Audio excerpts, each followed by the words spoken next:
Bismillahirrahmanirrahim. Assalamualaikum warahmatullahi wabarakatuh. Rabbi shrah li sadri wa yassir li amri wahlul 'uqdatam min lisani yafqahu qawli. Alhamdulillah, pada kesempatan yang insya Allah bermanfaat ini, Allah melimpahkan seluruh rahmat dan hidayahnya saudaraku dan sahabat Namira yang dirahmati oleh Allah. Pada kesempatan kali ini saya akan membahas mengenai penghargaan di bulan Ramadan.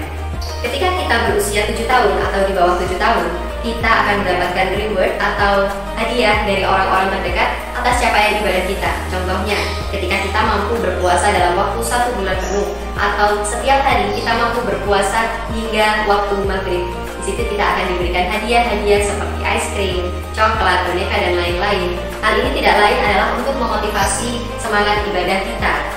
Lantas di sini saya akan bertanya, apakah perlu diberikan penghargaan? Lalu seperti apa batasannya? Mari kita bahas dalam kesempatan yang insya Allah bermanfaat ini.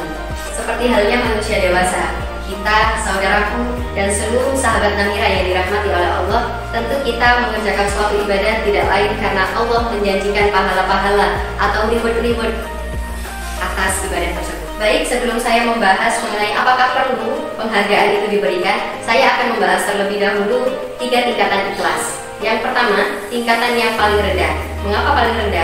Karena ketika kita mengerjakan suatu ibadah, kita mengharapkan suatu materi atau suatu reward yang nyata adanya.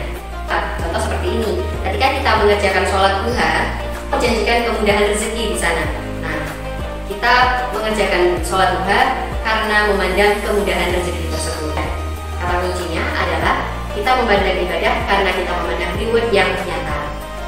Selanjutnya, ada tingkatan ikhlas yang menengah, yakni seperti apa? Ketika kita mengerjakan suatu ibadah, kita memang memandang reward, tetapi rewardnya tidak nyata atau tidak nampak. Ketika kita berpuasa penuh dalam 1 bulan, lalu kita tambah dengan 6 hari di bulan Syawal, maka di sana Allah menjanjikan rahmatnya di sana. Allah menjanjikan kita tercatat sebagai amalan puasa dalam 1 tahun penuh. Ciri dari ikhlas yang kedua ini adalah kita memandang reward yang tidak nyata atau memandang reward yang positif. Lalu yang ketiga adalah ikhlas dalam tingkatan tertinggi, di mana setelah kita melaksanakan suatu ibadah, kita lillah karena Allah, tanpa mengharapkan mempertimbangkan hadiah apa atau reward apa yang Allah berikan di kemudian hari. Baik, setelah saya jelaskan ketiga tingkatan ikhlas tersebut, mari kita bahas bersama. Lantas, perlukah reward itu diberikan? Jawabannya adalah perlu.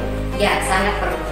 Namun kita harus memperhatikan tahapan demi tahapan dalam memberikan reward. Seperti ini, ketika si anak berada di usia prabalik, maka kita akan memberitahukan dengan anak ini bahwa capaian ibadahnya akan diberikan reward yang nyata atau yang dapat dilihat langsung.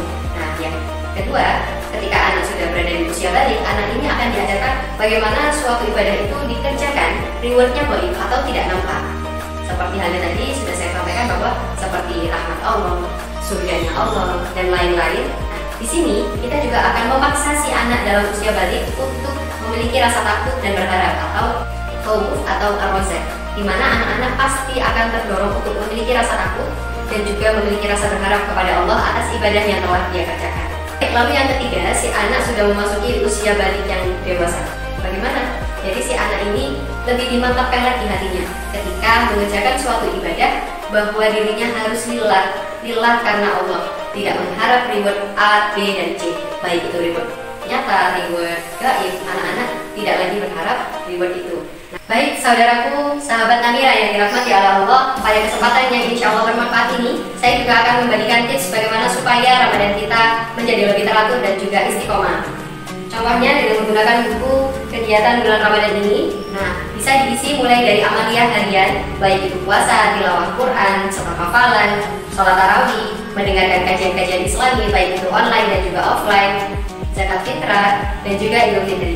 Kami berharap juga dari buku ini anak-anak terus akan dipacu semangatnya, terus memperbarui semangatnya untuk senantiasa terus istiqomah. Mari bersama-sama kita menjadi pemenang dalam perlombaan yang sangat bergengsi sepanjang tahun ini. Semoga senantiasa kita mendapatkan keberkahan dan juga ampunan di bulan yang penuh berkah ini. Amin, amin ya rabbal alamin. Sedikit yang dapat kami sampaikan, kesalahan datangnya dari saya, seluruh kebenaran datangnya dari Allah. Wallahu a'lam bishawab. Wassalamualaikum warahmatullahi wabarakatuh.